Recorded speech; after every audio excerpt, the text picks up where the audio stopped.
Hello friends, welcome back to my channel. So guys, आज मैं आपको बताऊंगी कि पेरेंटल न्यूट्रिशन क्या होता है, पेरेंटल न्यूट्रिशन के टाइप्स क्या होते हैं और इसके कॉम्प्लिकेशंस क्या होते हैं अगर ये कंटिन्यू फ्लो में होता है तो इसके लिए हमें पढ़ना होगा सबसे पहले कि this is the nursing foundation series जो चल रही है। मैंने स्टार्ट करा था सबसे पहले, फर्स्ट टॉपिक जो स्टार्ट करा था ऑक्सीजन इनहेलेशन से स्टार्ट किया था। नेक्स्ट टॉपिक मैं बताऊंगी कि पेरेंटल न्यूट्रिशन क्या होता है। तो वीडियो को एंड तक देखना है और अपने कॉन्सेप्ट्स को क्लियर करना है, क्योंकि ये most important topic through the viva के लिए भी हो सकता है। जैसे स्किल टेस्ट अगर हो रहा है पेशेंट, अगर स्किल टेस्ट के लिए भी इंपॉर्टेंट टॉपिक है ये, पेरेंटल न्यूट्रिशन क्या होता है, पेरेंटल न्यूट्रिशन के क्या टाइप्स होते हैं। तो ये इंपॉर्टेंट क्वेश्चन हमारा वाइवा और प्रैक्टिकल नॉलेज के लिए हो सकता है, या फिर अगर स्किल टेस्ट है किसी भी स्टूडेंट का, तो इसके लिए मोस्ट इंपॉर्टेंट टॉपिक ये है पेरेंटल न्यूट्रिशन। तो स्टार्ट करते हैं अभी, पेरेंटल न्यूट्रिशन क्या होता है। तो पेरेंटल न्यूट्रिशन क्या होता है, पेरेंटल न्यूट्रिशन में क्या होता है, जब भी हम कोई भी न्यूट्रिटिव एजेंट एडमिनिस्टर कर रहे होते हैं through the parenterally that is known as a parental nutrition. ठीक है, कोई भी न्यूट्रिटिव एजेंट जैसे डेक्सट्रोज या D25 ये भी अगर हम एडमिनिस्टर कर रहे होते हैं, हाई कंसंट्रेशन में करते हैं तो वो टोटल पेरेंटल न्यूट्रिशन हो जाता है, लो कंसंट्रेशन में करते हैं तो पेरिफेरल पेरेंटल न्यूट्रिशन हो जाता है। तो हमें पता होना चाहिए कि पेरेंटल न्यूट्रिशन का मतलब न्यूट्रिटिव एजेंट को अगर हम एडमिनिस्टर कर रहे हैं थ्रू द IV एक्सेस या फिर हम सेंट्रल लाइन के थ्रू, तो that is the condition of the parental nutrition. अब इसके क्या क्या कंडीशन होती है कि हम पेरेंटल न्यूट्रिशन का यूज़ करते हैं। पेरेंटल न्यूट्रिशन का हम कब यूज़ करते हैं, जब हम पेशेंट का, अगर पेशेंट क्या है, अगर पेशेंट का GI अपसेट हो गया, GI डिसफंक्शन हो गया है, या फिर पेशेंट अनकॉन्शियस पेशेंट है या बंस का पेशेंट है, बंस पेशेंट में भी हम क्या करते हैं, पेरेंटल न्यूट्रिशन का यूज़ करते हैं। या पेशेंट कैंसर पेशेंट है या फिर HIV पेशेंट है, तो उन वाली कंडीशंस में भी हम पेरेंटल न्यूट्रिशन का ही यूज़ करते हैं। तो पेरेंटल न्यूट्रिशन जो होता है दो टाइप्स के होते हैं, जैसे पेरिफेरल पेरेंटल न्यूट्रिशन या फिर हमारा क्या होता है टोटल पेरेंटल न्यूट्रिशन। तो जो पेरिफेरल पेरेंटल न्यूट्रिशन होता है, जैसे पेरिफेरल पेरेंटल न्यूट्रिशन का मतलब that will be the low concentration of the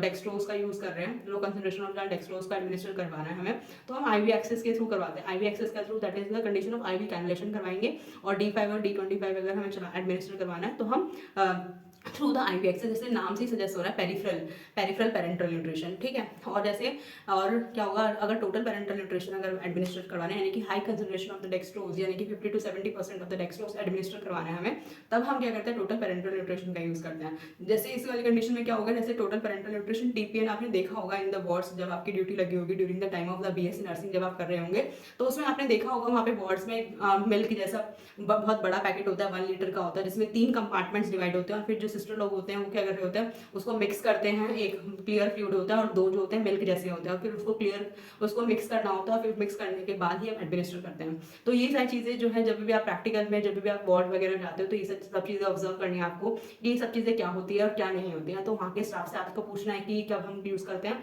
तो ये सारी चीज़ें आपको इन्फॉर्मेशन गैदर करनी है from the practical knowledge, from the word से। और ये जो इंपॉर्टेंट है फॉर द प्रैक्टिकल नॉलेज के लिए बहुत इंपॉर्टेंट है।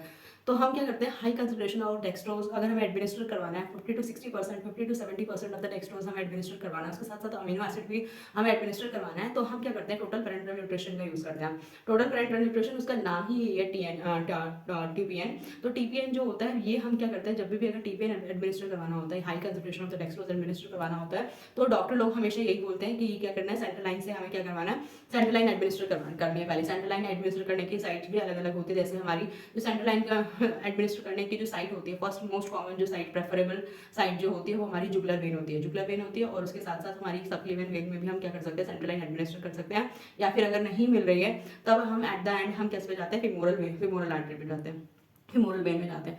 तो ये सारी चीज़ें हम क्या करते हैं, IV एक्सेस के थ्रू हाई सेंट्रल लाइन हम पहले एडमिनिस्टर करवाएंगे, फिर उसके बाद ही हम TPN स्टार्ट करवाएंगे। तो TPN जब भी हम स्टार्ट करवाते हैं, तो हम सबसे पहले क्या करते हैं, कोई भी ड्रग, कोई भी IV मेडिकेशन, कोई भी IV इंजेक्शन हम एडमिनिस्टर करवाते हैं, सबसे मोस्ट इंपॉर्टेंट चीज़ आपको ध्यान में रखनी है कि इसके लिए हमें 3 रूल्स, 3 चेक्स पता होने चाहिए। 3 चेक्स का मतलब, सबसे पहले बिफोर डूइंग एडमिनिस्टर, जब भी हम कोई भी जैसे अगर मान लो हमें फॉर एग्जाम्पल हमें पेंटॉप इंजेक्शन एडमिनिस्टर करवाना है, तो पेंटॉप इंजेक्शन एडमिनिस्टर करवाना है, तो जब भी हम एडमिनिस्टर करवाना है, तो सबसे पहले उसकी एक्सपायरी, नेम डेट, उसका इंजेक्शन का नेम क्या है, आपको कितने डोज में लगानी है, कितने डोज बताई गई है डॉक्टर ने, और कितने डोज में आपको लगानी है। तो ये सब चीज़ें चेक करनी है। अब जब भी चेक करने के बाद, फिर उसके लिए चेक कर लिया आपने, फिर डाइल्यूट कर दिया, डाइल्यूट करने के बाद चेक करना है। एडमिनिस्टर करने से पहले आपको ये चेक करना है। ये 3 चेक्स मोस्ट इंपॉर्टेंट है। कोई भी IV मेडिकेशन दे रहे हैं, जैसे आप TPN भी दे रहे हैं, पेशेंट को टीपीएन में एडमिनिस्टर करना है तो सबसे पहले ये 3 चेक्स मोस्ट इंपॉर्टेंट है। सबसे पहले आपको चेक करना है कि आप उसकी एक्सपायरी डेट क्या है, कितने एमएल पर आवर में चलाना है उसको, कितने लीटर कितने एमएल के वो डोज है और कितने एमजी में हमें देना है उस डोज को। ठीक है, ये सारी चीज़ आपको चेक करनी है। फिर चेक करने के बाद जब भी आपने मिक्स कर लिया, मिक्स करने के बाद आपको चेक करना है कि टीपीएन ही बोला है ना, तो टीपीएन हाँ मिक्स कर लिया। फिर उसके बाद मिक्स करने के बाद भी चेक करना है। फिर एडमिनिस्टर करने से पहले भी एक बार डॉक्टर्स ऑर्डर पर ध्यान देना है, उसकी एक्सपायरी डेट चेक कर लेनी है। कोई इंजेक्शन कभी कभार एक्सपायरी डेट का भी आ जाता है, तो ये मोस्ट इंपॉर्टेंट चीज़ है। जब भी before giving the administration, before giving the IV medication और आईवी इंजेक्शन से पहले आपको ये सारी चीज़ें आपको कंसिडर करनी ही है। फिर उसके बाद हम और अगर हम टीपीएन की बात करें तो टीपीएन जो होता है हमारे डिफरेंट स्पेसिफिक कंसंट्रेशन में इसके क्या अमाउंट में हमारा क्या होता है, डेक्सट्रोज होता है, अमीनो एसिड होता है, और इसके साथ साथ हमारा क्या होता है, अमीनो एसिड्स होता है, डेक्सट्रोज होता है, फैटी एसिड, ये तीनों कंपाउंड प्रेजेंट होते हैं केस ऑफ द टीपीएन में। टीपीएन में जो होता है, अगर हम डेक्सट्रोज की बात करें, डेक्सट्रोज जो होता है हमारा 50 to 70% dextrose is present in case of the TPN में प्रेजेंट होता है। और अगर हम अमीनो एसिड की बात करें, अमीनो एसिड जो होता है 5 to 15% अमीनो एसिड प्रेजेंट होता है टीपीएन में। और इसके साथ साथ जो फैटी एसिड होता है वो 30% ऑफ द फैटी एसिड जो होता है रिक्वायर्ड अमाउंट में होता है, वो हमारा प्रेजेंट होता है in case of the TPN में। तो इसमें ये क्या है, higher concentration of the nutritive value present है in case of the TPN में। तो इसलिए हम क्या करते हैं, सेंट्रल लाइन एक्सेस करवाते हैं सबसे पहले, फिर उसके बाद ही हम एडमिनिस्टर करवाते हैं टीपीएन को। तो इसके मोस्ट स्पेसिफिक पॉइंट ये है, अगर हम कभी भी टीपीएन एडमिनिस्टर करवा रहे हैं तो आपको पता होना चाहिए कि टीपीएन किस एमएल पर आर पर चलता है, कितने एमएल पर आर पर चलता है।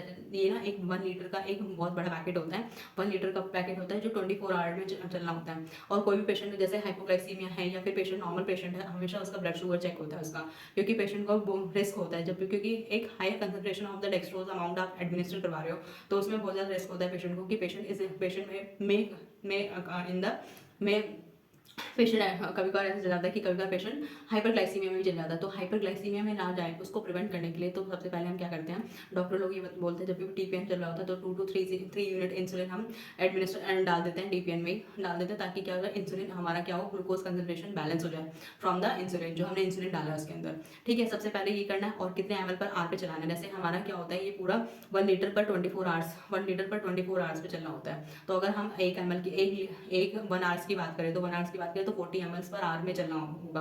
और हमें चलाना है कि एक आवर में 40 एमएल, ये 40 एमएल क्या निकल जाए, 40 एमएल हमें एडमिनिस्टर करवाना होता है जब भी हमें टीपीएन कंटिन्यू कर रहे हैं। तो टीपीएन जब भी हम कंटिन्यू कर रहे हैं तो हमेशा एक तो सबसे पहले ये स्टोर होना चाहिए, 4 डिग्री सेल्सियस पे ये स्टोर करके रखते हैं इस पैकेट को, टीपीएन के पैकेट को। और उसके बाद जब हम एडमिनिस्टर करवाते हैं एट द रूम टेम्परेचर पे ही हम इसे एडमिनिस्टर करवाते हैं।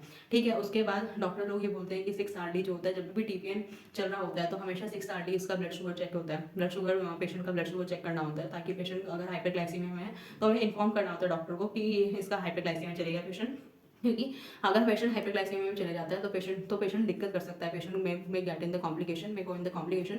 तो उसको प्रिवेंट करने के लिए हमें हर एवरी 6 आवर्ली हमें क्या करना है, पेशेंट का ब्लड शुगर लेवल चेक करना है। फिर उसके बाद अगर पेशेंट का ब्लड शुगर नॉर्मल है, ये सब चीज़ें चेक करनी होती है, ये कॉम्प्लिकेशन है। तो और इसके बाद और जब भी हम आईवी डेक्सट्रोज यानी कि हम टीपीएन कंटिन्यू कर रहे हैं, टीपीएन हमेशा अगर हम कंटिन्यू कर रहे हैं तो टीपीएन जब भी करते हैं कंटिन्यू तो हमें 40 एमएल पर आर पे कंटिन्यू करना है। और जब भी हम टीपीएन को कंटिन्यू करते हैं तो हम जब भी जैसे अगर हमारा स्टॉप करना होता है तो हमेशा ग्रेजुअली स्टॉप करते हैं उसको, यानी कि एकदम से स्टॉप करते हैं तो पेशेंट में हाइपोग्लाइसीमिया में भी जा सकता है। क्योंकि अगर हमने एकदम से स्टॉप कर दिया तो पेशेंट में गेट इनटू द हाइपोग्लाइसीमिया में जा सकता है। और इसलिए हम क्या करते हैं, पेशेंट को ग्रेजुअली स्टॉप करते हैं। और टीपीएन जैसे ही हम डिसकंटिन्यू करते हैं तो उसके बाद अगर पेशेंट को टीपीएन अवेलेबल नहीं है हमारी फार्मेसी में या फिर पेशेंट को अवेलेबिलिटी नहीं हो रही है तो हम क्या करते हैं, पेशेंट जब तक टीपीएन नहीं अवेलेबल है तब तक हम पेशेंट को D10 कंटिन्यू करवा सकते हैं, सो दैट कि पेशेंट का डेक्सट्रोज लेवल जो है मेंटेन रहे। तो ये सारी चीज़ें जो थी वो मैंने बताई आपको कि टीपीएन से रिलेटेड। टीपीएन में सबसे पहले मैंने पेरेंटल न्यूट्रिशन के बारे में बताया। पेरेंटल न्यूट्रिशन और एंटरल न्यूट्रिशन 2 टाइप्स के न्यूट्रिशन होते हैं। एंटरल न्यूट्रिशन जो होता है, अगर हम एनजे फीड दे रहे हैं, एनजे नेजोगैस्ट्रिक फीड दे रहे हैं तो वो हमारा एंटर न्यूट्रिशन होता है। एंटर का मतलब एंट्रिक, यानी कि डायरेक्ट हम स्मॉल इंटेस्टाइन में क्या कर रहे हैं, फूड को एडमिनिस्टर करवा रहे हैं, that is condition of the enter nutrition. और मैंने आपको बताया जो पूरी एक्सप्लेनेशन दी इस वीडियो में वो थी पेरेंटल न्यूट्रिशन के बारे में। पेरेंटल न्यूट्रिशन वो होता है जब हम आईवी कैनल और सेंट्रल लाइन से एक्सेस करवाते हैं, वेन्स के थ्रू हम क्या करते हैं, न्यूट्रिटिव एजेंट्स को एडमिनिस्टर करवा रहे हैं, तो that will be the condition of the parental nutrition. फिर मैंने इसके टाइप्स बताए आपको कि टाइप्स क्या क्या होते हैं, टोटल पेरेंटल न्यूट्रिशन और द पेरिफेरल पेरेंटल न्यूट्रिशन।